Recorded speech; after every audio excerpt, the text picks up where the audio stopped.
I enjoyed myself too much, so Pastor Lisa is saying, it's you now. Yes, it is. It is me. And what I need to say to you this morning is that we are here to discuss the focus of why we have met today. And how do we enjoy life of a great meaning and autism, and this is what we need to really be focusing today. And I'm sure we have a wonderful speaker that will be introduced later to us, so that we can all just start looking at how our life can have bigger meaning than we think. And we usually obviously have our common covenant that we normally have, one of which I know that you always know, number 4, which is prioritize participation over perfection. But before you get to number 4, there are a few others. Be respectful to each other. Allow others to speak before you speak. Be open to all people's new ideas. And lastly, use I statements and speak from your experience, not from other people's experience, so that they cannot feel attacked. So Lyra is going to read the scripture to us, and then we'll move on.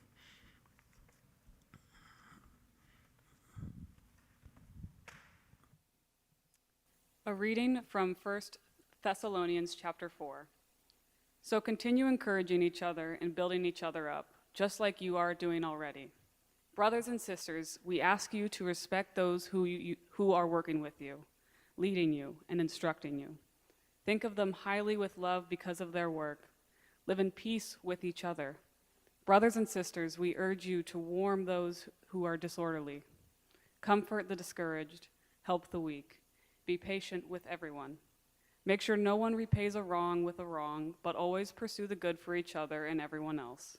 Rejoice always, pray continually, give thanks in every situation, because this is God's will for you in Christ Jesus. Don't suppress the Spirit. Don't brush off Spirit-inspired messages, but examine everything carefully and hang on to what is good. Avoid every kind of evil. Now may the God of peace himself cause you to be completely dedicated to him, and may your spirit, soul, and body be kept intact and blameless at our Lord Jesus Christ's coming. The one who is calling you is faithful and will do this. Listen to what the Spirit is saying to the church. And now my good friend Esprit will come and give a poem.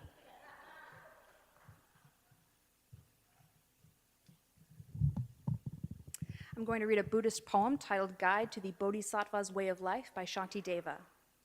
Therefore, in whatever I do, I will never cause harm to others, and whenever anyone encounters me, may it never be meaningless for them.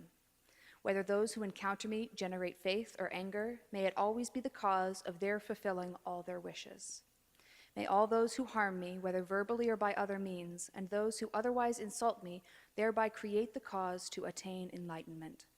May I become a protector for the protectorless, a guide for those who travel on the road, and for those who wish to cross the water.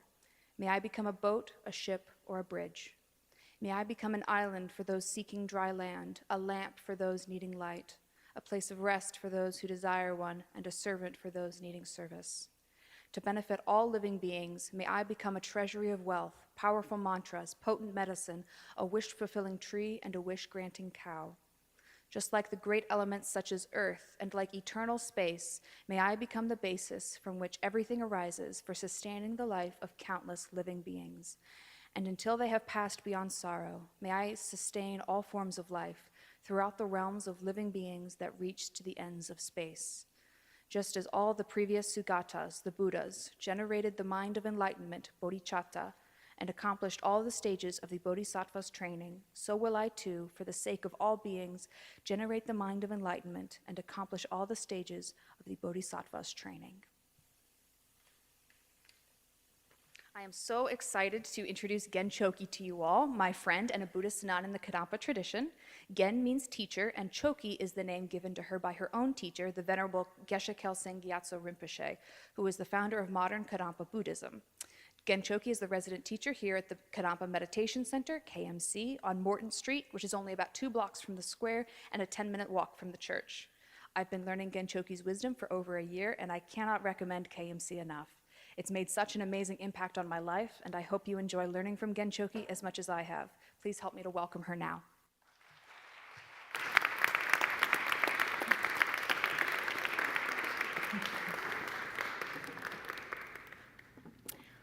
So good morning, everyone. I just want to thank you for inviting me here to Common Ground.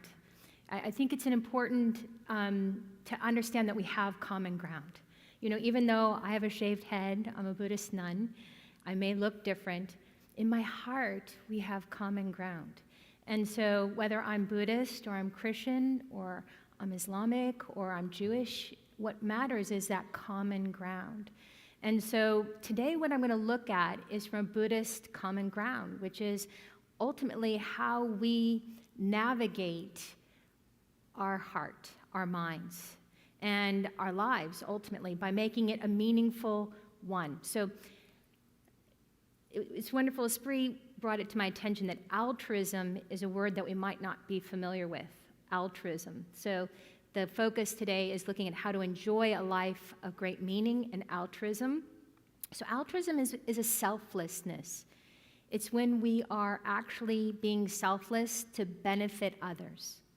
Okay? Altruism is a belief, but it can be a practice as well.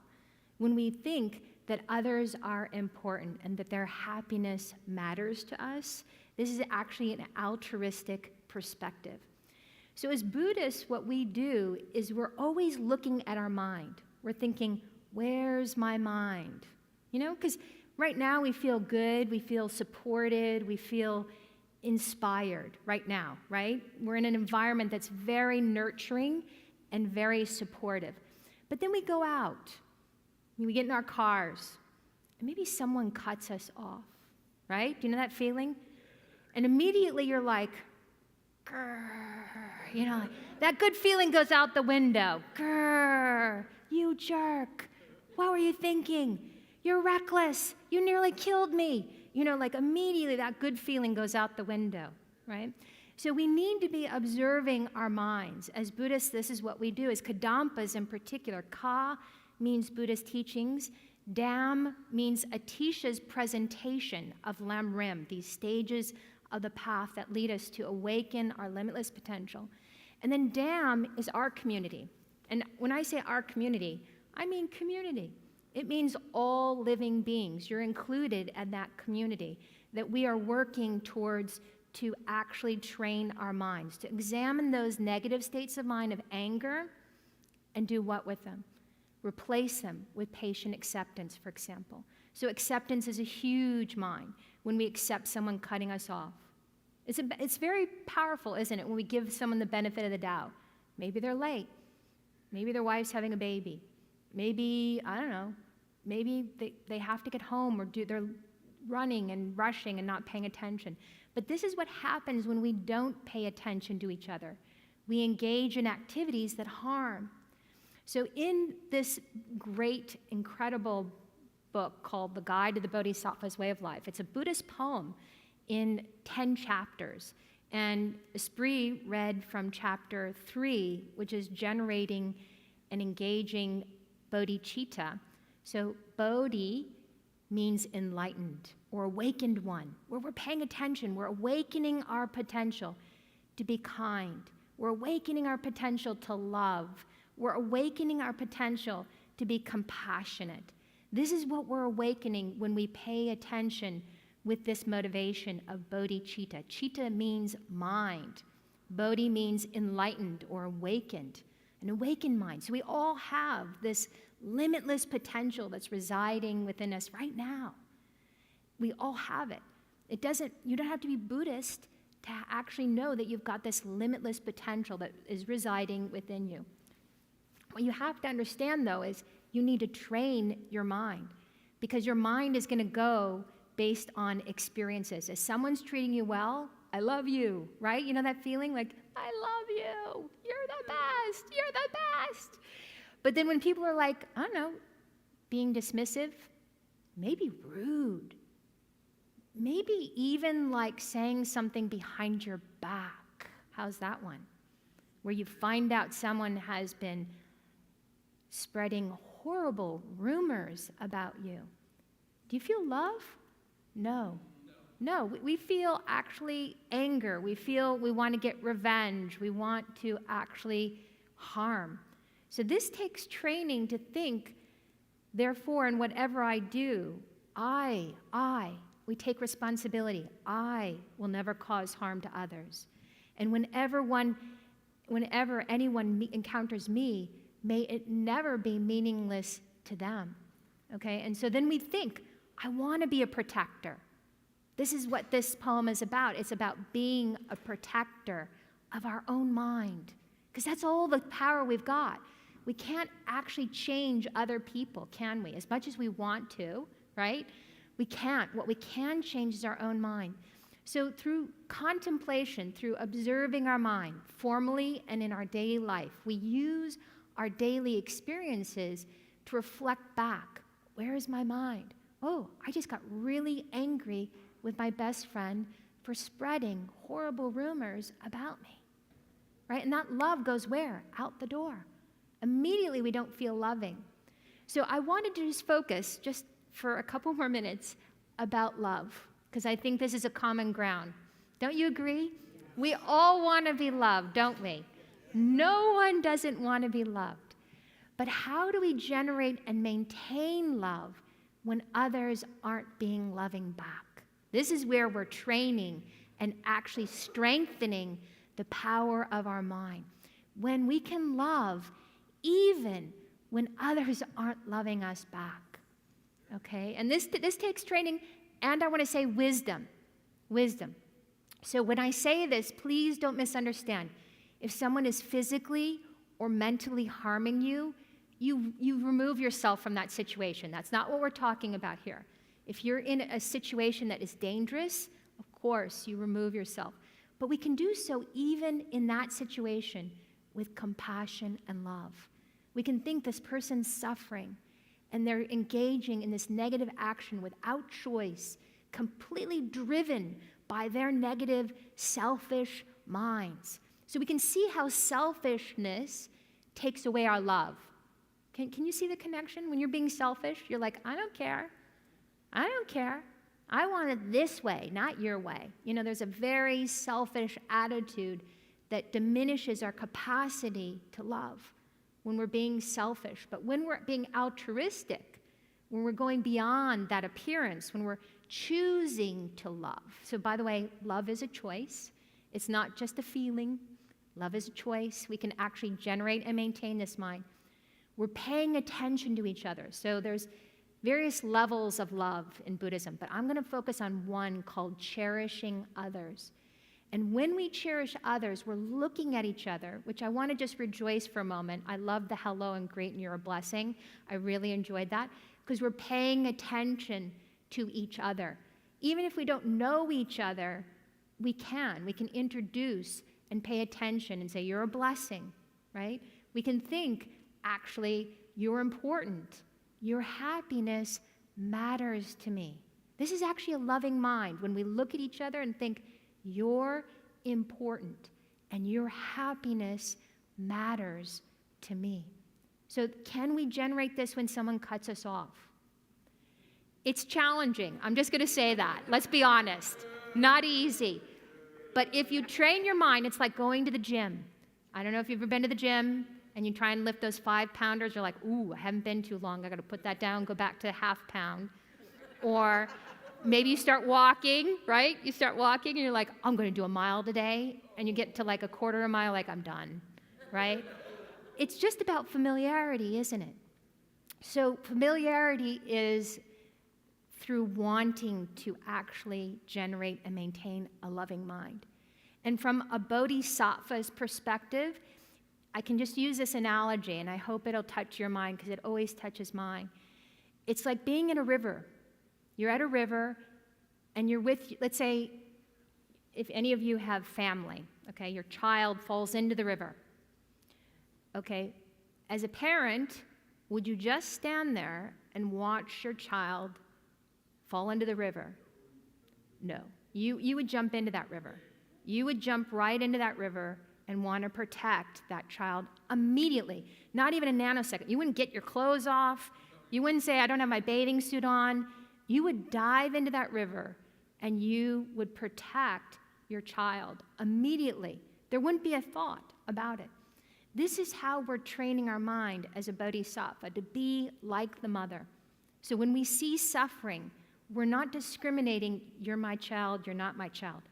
All living beings are our children. All living beings are our kind mothers. All living beings are an object of our love and our compassion, regardless of how they're treating us. Now, I'm not saying I'm there. I'm saying I'm training. I'm training. And I can tell you, I've been in this tradition, the new Kadampa tradition, for 19 years. I've been a Buddhist nun for 16 years. And I have dedicated my life to trying to transform those negative states of mind, particularly anger and aversion. They're strong. Our anger and aversion is so strong. And they take over in a minute, don't they? It just takes a text. It just takes a few words. And we go to that angry, non-loving place. So love is a mind. And we can choose to be the mother at that riverside and choose to be a protector versus someone who's perpetuating the harm. Because that's what we're doing if we're just a bystander. We're just like, oh well, that child's drowning. Oh well. As a bystander, we might be like, oh, that's too bad, they fell in the river. But as a mother or a father, we're diving into that river with clothes on to do whatever we can to be a protector. And this is what we can do in our own way.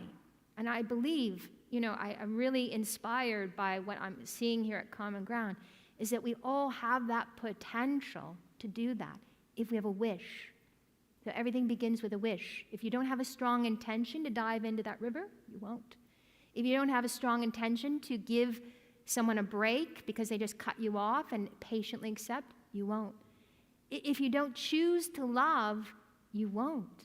You will just be driven by the feelings of love, because that's normally how we navigate our love. Someone makes us feel good, I love you. Someone doesn't make us feel good, that's right, grrr is right.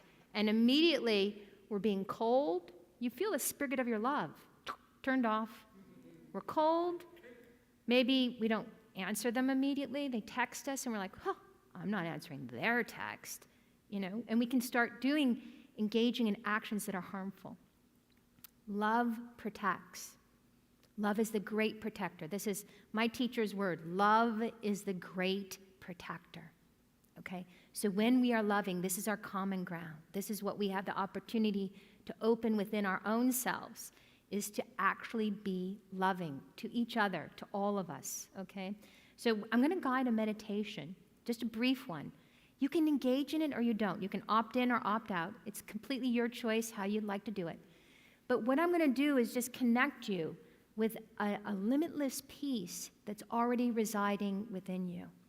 Each one of you has this limitless potential that's residing within you, this limitless love, this limitless compassion, this limitless ability to accept. It's all within us, but we have to tap into it. We have to want to actually engage that mind, okay? So we do this through formal meditation, and then we're going to get up and go, and hopefully we can think about what we've heard to engage it in daily life, because that's the majority of our life. We'll do a couple minutes of meditation, but then you get up and go. The majority of the time is your daily life. That's where we're meditating the most as Buddhists, in daily life, because that's where we're using those experiences to train our mind. They're like lifting the weights in the gym. We're using those experiences to actually love, to accept, to increase our compassion and wisdom. Okay, so if you wish, we can just find a comfortable meditation posture. Your back is straight yet relaxed, okay? If you wish, and your eyes are slightly closed or fully closed.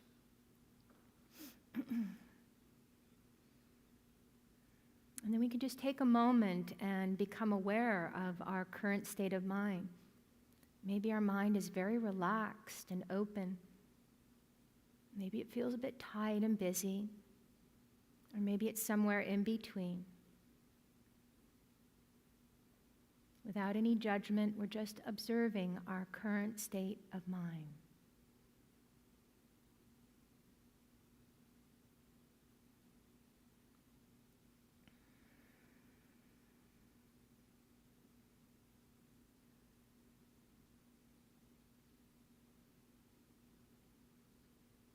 just very gently become aware of the natural rhythm of your breath as you're breathing through your nose without changing the breath in any way.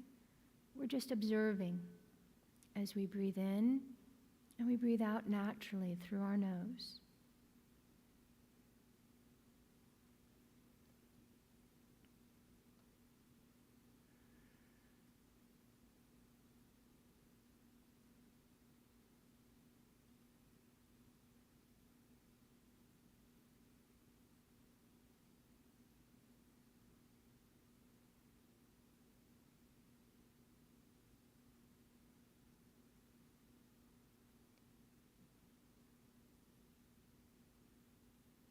Just gently see if you can become aware of the sensation of your breath. As you're breathing through the nose, it'll be a cool feeling as you inhale and a warm feeling as you exhale. And just moment by moment, we're enjoying the process of connecting with our inner peace, just following the natural sensation of our breath. As we're breathing in through our nose, it'll be a cool feeling, and as we exhale, a warm feeling.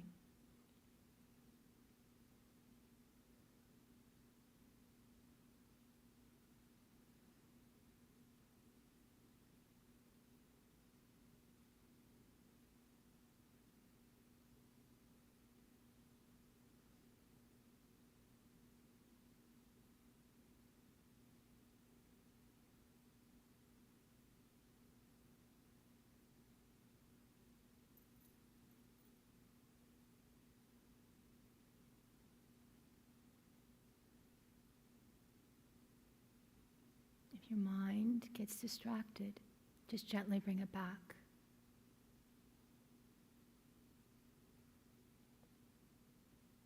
Just allow your mind to naturally settle with each breath.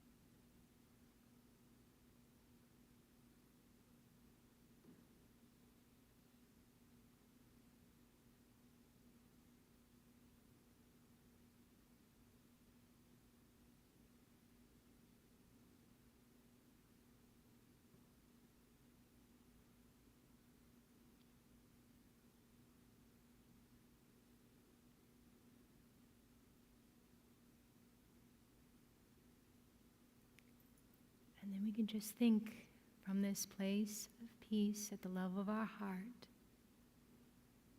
that I have this opportunity to protect my mind and the minds of others through generating and maintaining a loving mind.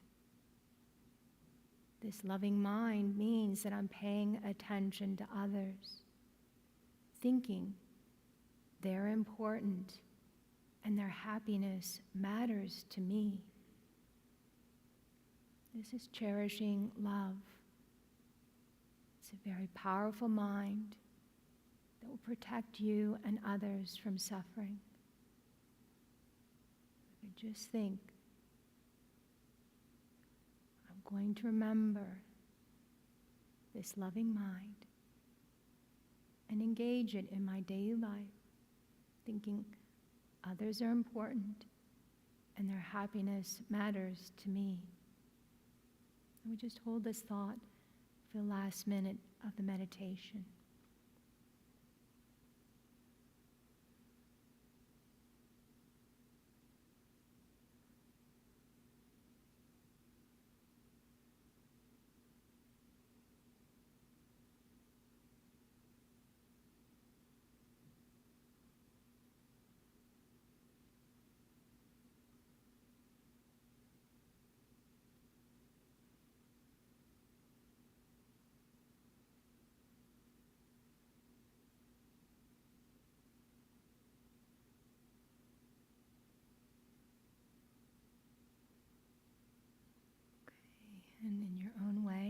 time, you can relax your concentration and arise from this meditation.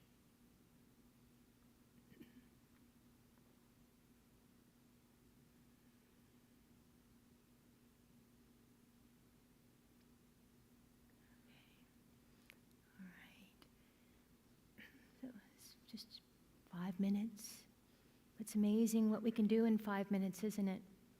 It's not about time, it's about harnessing the power of your mind and then using it to focus in a beneficial way. So when we get up and go, right, we got to remember, love's the great protector. I'm going to hold that precious mind as I get up and go, because it's not enough to just think about it here. It is, it's nice, it's powerful, and it's important because that's the formal practice. But then when we get up and go, what are we doing in our daily life? How are we exchanging that love with others? In particular, growing it to those who aren't as loving, or maybe those who are neglecting us, or those who are appearing to be dismissive or harmful. We can make the choice to be the protector. I am the protector, right? In this way, we can make our life meaningful and altruistic. Thank you very much, everyone, for having me this morning. Do I have time just for some questions? Yes. Yeah? Do we have any questions for Gen Chokyi?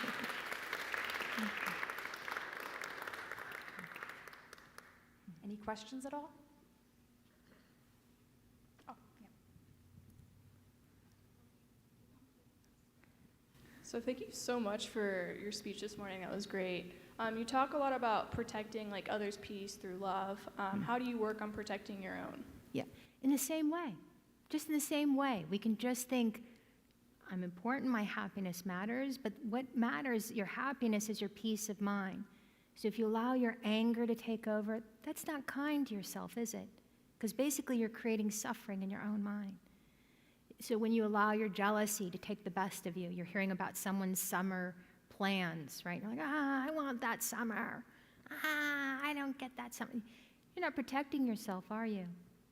So we protect ourselves through the virtue. How we focus our mind is always on virtue, which is a positive state of mind, like love, like rejoicing in others' good fortune. For example, with jealousy, there's always an opponent force to a negative state of mind. These negative states of mind we call delusions. Okay, so when we're angry, that's a delusion. It makes us suffer. But patient acceptance is the opponent force to that delusion. And that's being kind to yourself. That's being loving to yourself, to actually recognize that that's functioning in your mind and then to change your mind. Okay. Any other questions? Yep. Yeah, to echo Grace, thank you so much for your wonderful talk this morning.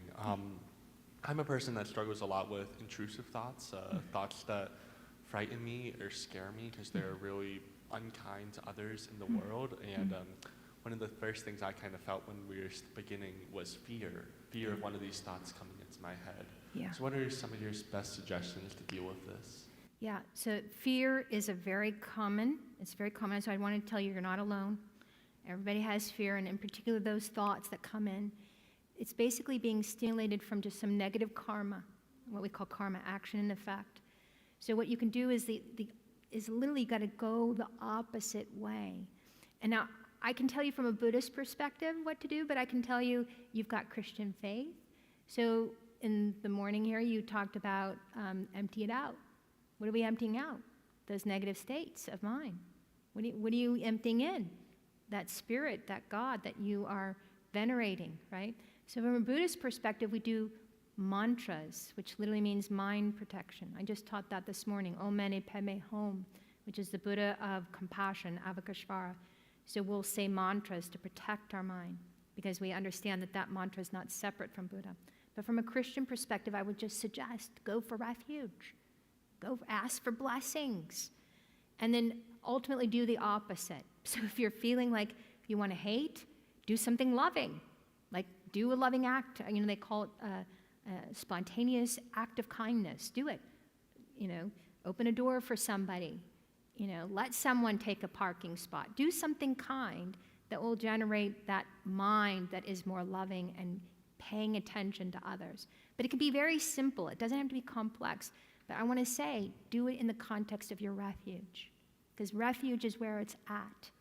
That's going to bless your mind and transform your mind from a weak to a strong, to a negative to a positive. We need blessings. So I'd say increase your faith. That's the bottom line. Another question over here? Yeah.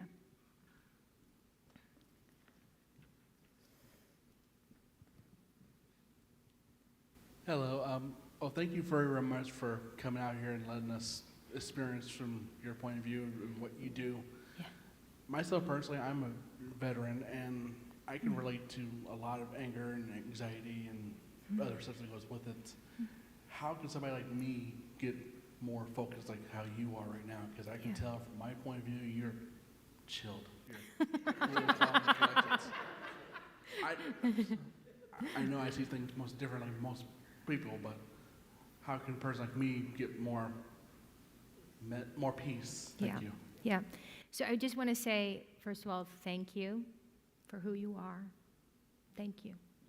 And I also want to acknowledge, thank you for wanting to change. Because that's when we're afraid, it's easy to go into a corner and kind of do things that harm ourselves more, drinking, other things that aren't helpful, right? So wonderful that you want to change from inside out. Beautiful. So what I want to say is that it takes familiarity. It takes familiarity. And a strong intention to change creates that wish, creates the action to change. Without that wish, we're not going to change. So again, you have many resources here. I know Esprit comes to meditate where we are and still has her Christian faith. It's not like I'm trying to convert as a Buddhist. You know, even though I have a shaved head, I'm very much a Buddhist, but I'm not expecting others to be a Buddhist. And I feel like there's tools that we offer that help us to connect again and again with these, what we call virtuous states of mind that can pacify and ultimately transform over time the fear and the anxiety that we all experience. But what I want to just conclude is that your mind is peace.